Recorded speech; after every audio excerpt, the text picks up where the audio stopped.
بسم الله الرحمن الرحيم. درس سابوينا بون عند دفتر الوجيز في فقه السنة والكتاب العزيز. درس سابوينا بون كده عند الكتاب أرنا كتاب الطهارة كرمكم من ماكي باب الآنية، يعني باب الآنية دمبغال في ميرانوي كون إن جانغو دو جوني في ميرانجي dagi di gollitirede e mirangi di dagaki gollitirede. Babul aniyati dambugal fi miran karam ko min maki waya juzu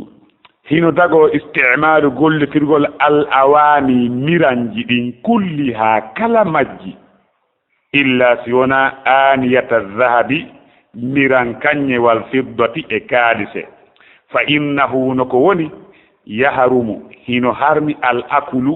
nyamugol wa surbu e yargol fihima e majji kangi didi khossatan ko herti duna ko wori sa'iril istimali dendangal gollitirdi di bi maana dendangal gollitirgongol bi maana simi fami ko yewta kon miran kanyi e kalise no dagi ka gollitire noneji din fow si wona ñaamugol e yarugol e mu'um ko ɗum ɗon woni dagati ka gollitire ko heddi kon foppu no dagi ka gollitire awa si en faami no sella ka wuppire no sella ka lootore no sella ka marire miranji no sella ka marire piihoy e mu'um no sella ka tenke ka miranji no cuɗinire suudu no cuɗinire hoore danke no cuɗinire almuwarji ella ala e mu'um ko woni ñaametaake e mu'um yare miran kañƴe e kaalise ko woni waɗetaake e mum ko ñaamirtaake yarirtaake hiɗa tenka ka bibliothèque cuɗina ka almoirji hiɗa tenka ka hoore danke hiɗa waɗa piihoy e mum ko woni rottetaake e mum ñaamire ɓe holli ويجوز ندغو الاستعمال gollitirgol al awani miranji din kulliha foti ko kore ko payamɓe foti ko asetti ko pileti ko poore dendangal ko kunna ko ɓirdugal ko hure kala noneji miranji din fop illa si wona aniyata dhahabi miran kanye wal fiddati e kalise kono alhamdulillah enen hay ko cuɗore ala heɓade na halati ko rottire maronke rottirede enen hay ko rewɓe men ɓen cuɗora ɗum kara han heɓorta ko goroto en tun heɓata ɗum donc hina haalati ko rotte ma ko rottire ma enen si ɗum heɓi keɗo no woodi ko waɗe arana ko rottire illa aniyata dhahabi wal fiddati si wona miran kanye e kalise fa innahu nokoni yahrumul akulu no harmi ñaamugol wa surbu e yargol fihima e ɗiɗo ɗiɗi kañƴe kalse ñaametake e mum yare e mum ko ɗum e make hoossa tan ko ɗum ɗon tuwoni dagati ñaamugol e yara duuna ko woodi sa'ir istimali dendangal gollitirgol ngol mi wi on simi faami miran kañƴe e kalse on no harmi ñaamugol e yara e mu'um ko ɗum tun harmi ko hedduti kon fof no sella ka gollitire amma hella worɓe ɓen noon ka kañƴe no jeeya e ko ɓeyduti hella worɓe ɓen ka kañƴe kamɓe ɓe cuɗorta rewɓe ɓen kana daginana cuɗorgol kañƴe ɗen amma kaalise gorko kan no daginana waɗugol hurundare kaalise no daginana si o haton jini kono noon ko si o haton jini si o waɗaare kay nafus en wi'ata waɗugol hurundare kaalise ko sunna faamede moƴƴa ɓe wi'ata goɗɗo waɗi hurundare kaalise ko sunna ko dewal na dewal dey fi hon ɗum nelaaɗo sallallahu sallam ɓe waɗi hurundare kaalise kono ko saanga on bo ɓe waɗi saanga ɓe haton jinno e muɗum honno ɓe hattondinire e muɗum ko ɓaaɓe yeetama lamɗe ɓen jaɓata leeterji windeteɗɗin si wona e fe kaase on se ɓe jogiti noon hurundare kaalise ɓe ñeñi e muɗum mouhammadou rasulullah koɓe kaasira leeterji maɓɓe ɗin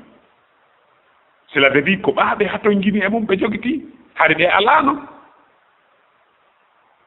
ila ɓe nela ɓe woni makka duuɓi 13 ɓe immi ɗon ɓe woni madina duuɓi ɓe woni madina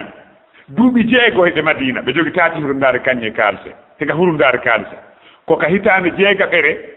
fewno sulhu hudaybiya on feƴƴi ɓe fuɗɗi windangol lamɗe ɗe leeterji ko on say ɓe jogiti hurundare kalse ko ɓe kasetira hon ɗum ka leeterji maɓɓe ɗin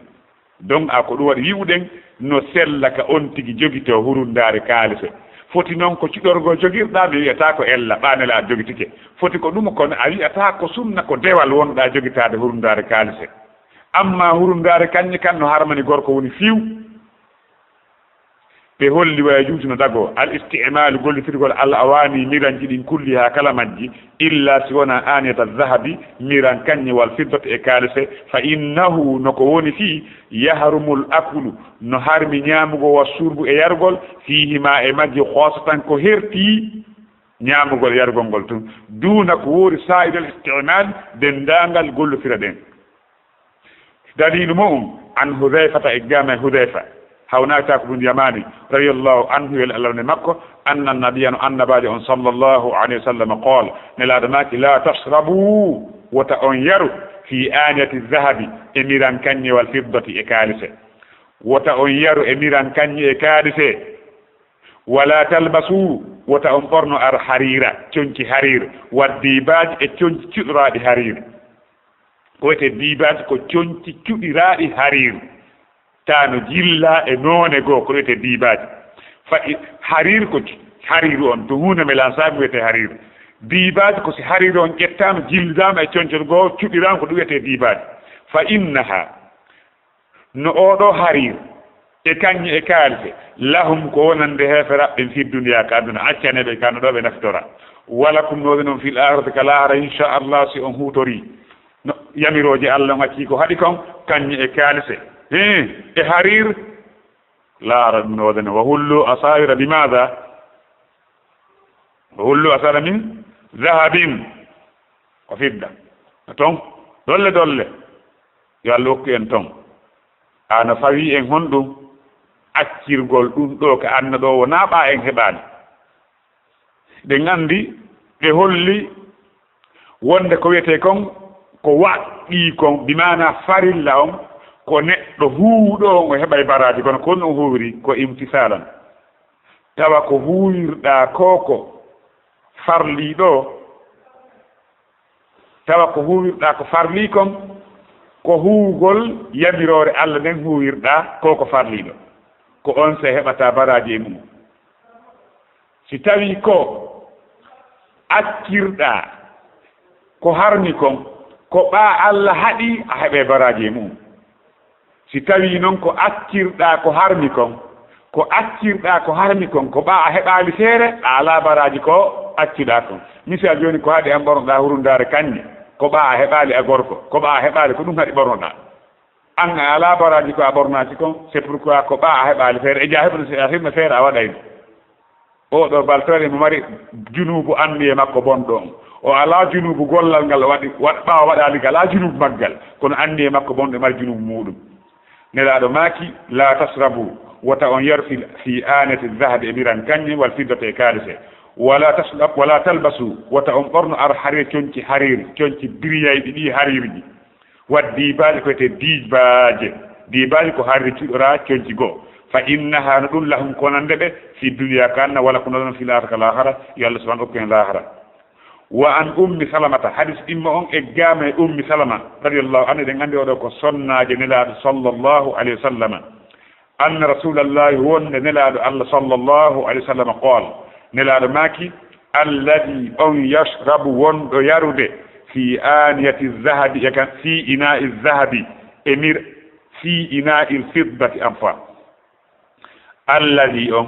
yashrabu wonɗo yarude fi ina'i fiddati emiran kalise innama yujarjiru andu ko woni jurjurunnade ko woni awa gulgulunnade fi batnihi ka nder reedu makko naara jahannama ko yita jahannama sabu yita jahannama waɗɗo lowoyte wono lowiri noon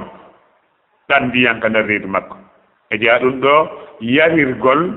miran kalise ko jeya ɗum e kabaira dunub alladi yashrabu fi ina'i lfiddati innama yujarjiru ko wiyete jarjiru ko hito sawtul ma'i fil jawf ko hito ndiyan ɗan ka nder reedu ko watta kon ton gul gul gul gul ko ɗum wiyete jarjiru donc ko o woni gulgulun naade ka nder reedu makko o jippina nder ton ko woni ɗum naara jahannam. Allahu akbar. rawahu al-bukhari wa muslim ko imam bukhari e muslim filli oɗo hadith wali muslimin no woɗani muslim tun ko woori bukhari no ka riwaya muslim inna alladina on yaakulu wonɗo ñaamude aw yashrabu ma o yara fi aniyati lfiddati e miran kaalise wa zahabi e kanni ɗum ɗon no ka riwaya muslim ka riwaya bukhariyu ko ɗo haaɗi alladi yashrabu fi ina'i lfiddati innama yujarjiru fi batnihi nara jahannam ka riwaya bukhariyu kam ala nder ton fi kañƴe wowlaaka fi ñaamugol wowlaaka ko fi yargol o fi kañƴe wowlaaka ka riwaya bukhari e muslim fotti ɗon muslim kan no ɓeydi e riwaya makko on oɗo jumla inna alladi yaakulu aw yashrabu fi aniyati lfiddati wal dahabi ko ɗum waɗi qaala muslimu imam muslim maati ka deftere maɓɓe tigi no ka riwaya ka deftere muslim sahih muslim wa laysa muslim tigi yewti ngol ɗo konngol ɓe maaki ala fi hadise ahadin minhum ala e nder hadise hay e gooto e filliɓe hadise on ala e hadise hay e gooto e maɓɓe zikrul akli jantagol ñaamugol wal zahab e kanñe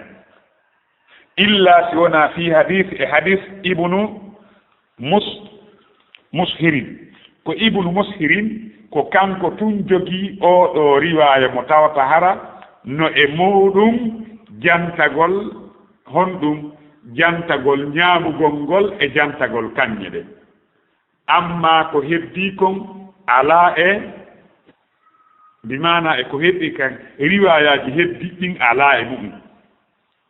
riwayaji heddi ɗin ala e mum oɗo hadis si en daari ka deftere muslim hadis 5508 no ka deftere makko no ka wi e kanko tigi mo wewti nder ton no ka riwaya eggude e naafi'in wa zada fi hadisi aliyin ibnu mushirin o ibnu mushirin ko ali o wiyete an ubaydillahi eggude ubaydillahi anna alladhi ya'kulu aw yashrabu fi aniyati al-fidda wa dhahabi muslim maki wa laysa fi hadisi ahadin minhum dhikru al-akli wa dhahabi illa fi hadisi ibnu mushirin wa huwa man ko ali on ali joɗon ko on ɗon ɗum woni ko filli jantagol kanñe e ñaamugol ko ɓeya heddiɓe filliɓe ɓen fof ko ɓe filli kon ko alladi yashrabu fi ina'i lfidda ɓe wi'aani yaakulu ɓe wi'aani dahabe innama yujarjiru fi batni nara jahannam amma ibnu muslim ɗum ko ani kanko mo wi inna alladi yaakulu aw yashrabu fi anati lfiddati waldahabi innama yujarjiru fi batni nara jahannam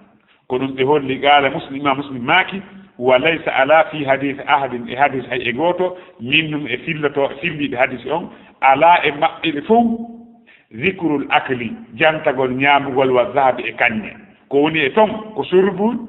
e honɗum e fidda illa si wona fi hadise ibnu mushirin on ɗon no ɓeydi no takkidi e surbi on akulu himo takkidi e fidda on dahab yo Allah hawna sawaba qala albani ɓe maaki fa hadihi ziyadatu nde ɗo ɓeydande shadatun ko lundi ɗum ko weddi ɗum kote shad al munfarid shadda ko al munfarid ka loka ko munfarid amma ka istilah ko si tawi njow tato ɗiɗo ma tato fillike hoolaaɓe ɗiɗo ma tato ɓe fillo hoolaaɓe ɓe fillora ni hadisi on aaden gooto tette oɗo aaden goto ko o hoolaaɗo mais kanko valeur makko hewta oɗa valeur makko on kanko hewta ɗeɗa hada yusamma charge oɗo no wiye ko ko oɗo filli konko wiyete ko charge oɗo ko filli konko ɗum wiyete donc ɗum on noon ko filli konko charge ɓe fiyon ɗum no wawi wasi o lundike ɓurɗe mo conséquete charge ɗum ko mustalah hadis jangguidal hawme sawaba قال العلامة الألباني بما في هذه الزيارة أو الزيادة شاذة كلندين من جهة الرواية كبني رواية كشاذ وإن كانت حيث لا فكه صحيحة كأسلة المعنى كمعنى من حيث الدراية لأن الحديث يؤم صيام كمصطلح هناك علم الدراية وعلم الرواية gandal sillagol e gandal andugol hadis o addiratu ko kongo e tango e adra wa ma adraka ilmu diraya andugol diraya amma riwaya ko sillagol kon ɗum albani e fonde faala yo faandi yewtugol en ɗo si tawi faami yewtere maɓɓe nden ko ibnu muskirin silli kon fi ñaamugol e yarugol ñaamugol e yarugol kañƴe e kaalise kanko ka o ɓeydi ɗon fii ñaamugol e kaññe ɗen maana mum on no selli no selli wota en ñaamo e kañƴe kaalise e kañmiran kañƴe no selli no sabu hadiseeje kono tindiri ɗum kono amma ka riwaya kan ɗon ko o saabi hiɗen anndi e goɗɗo no fillo jooni hadis tawa hadisi on maana makko on no selli min haysul maana kono noon no hadisi on ardi noon tawa ɗon on sella sanadu makko sella misal joni simi goɗɗo yi joni kerno kaari maaki nelaaɗo Allah on maaki onmo seedi ko onmo juu kan juuli o hoori o itti zakka o ɗofti mawɓe ɓen o teddini hoyɓe ɓen o ko hoɓɓe ɓen o acci ko boni o huwi ko moƴƴi o naata aljanna ko wolaaɗo fof ko maana selluɗo kono si tawi ceerno kaari wona fillotoɗo hadisi minen min anndanama ceerno kaari min innayi sanadu hadis yewtere ma nden hadisi mo yewta on ɗo ko fenade nanon ardi kono maana makko on fof no selli fiyonude fof no haala ka alqur'ana ka sunna ko golle moƴƴe tun ko ɗote maana ko ɗum faandan min haysul maana ka maana mum no selli kono façon no ardi noon sella ko ɗo maake qala al albani fa haali ziyartu ndeɗo ɓeydande sadga tun ko weddi ɗum min jihati riwayati ko hellaka sillagol fiyon ɗum ɓeya fopp ko wowli kon ɓe wattalel honɗum fid kan zahabi ɓe wattali akulu amma oɗo kanko o goto pette wona neɗɗo hutaɗo ko neɗɗo hoolaɗo o goto pette kanko o ɓeydi ɗum ɗon ɗon ka riwaya ko sarda wa in kanat haysu latake soya tan ko selluɗo fil ma'na ka ma'na min haysu diratno ka andugol li anna al akla wa dhahaba sabu no ñaamugol ngol e kaalise e kañƴe ɗen a'lamu ko ɗum ɓuri mawnude wa aqtaru ko ɗum ɓuri hulɓinade min assurbi diini yarugol ngol wal fiddati e kaalise kama huwa zahirun wona wonir noon ɗum ko feeñi ɗum ene musidɓe julɓe ñaamugol e yarugol kon no ɓuri jaaɓe ko ñaamugol ɓaaɓi yahi ha en tigiɗo on ɗon ndiyan ko e loopete wata ñaamugol e yarugol kon no ɓuri wiyen ko ñaamugol kañƴe e kalse kon no ɓuri ko kañƴi ko ɗum ɓaɗe maaki li anna al akla wa dhahaba ñaamugol ngol hay si ɗum wolaka e riwayaji ɗe adi والذهب إكاني دين هيدو ولا كيرواجي بيادي أعظم كلهم بري مونده وأخطر كلهم بري البنادة من الشرب والفضة دين يرجل إكارثة كما هو ظاهر ونودر ننكو فينيدو يوسرنن دودي هاوناك تا نافوري بو هباكي mi faalo nafude o moƴƴa kono ko ɓeɗum ɗo mi waawi miɗo faalno ɓanginande moƴƴa ko ɗum waɗi mi ɗuɗɗi yewtere nden kono ayi mi waawali ɓanginande on no faalira ɗon noon si teede har tawide kadi ara on faami haray ko immorde Allah yo Allah subahana taala hawni e sawaba wallahu a'la wa alam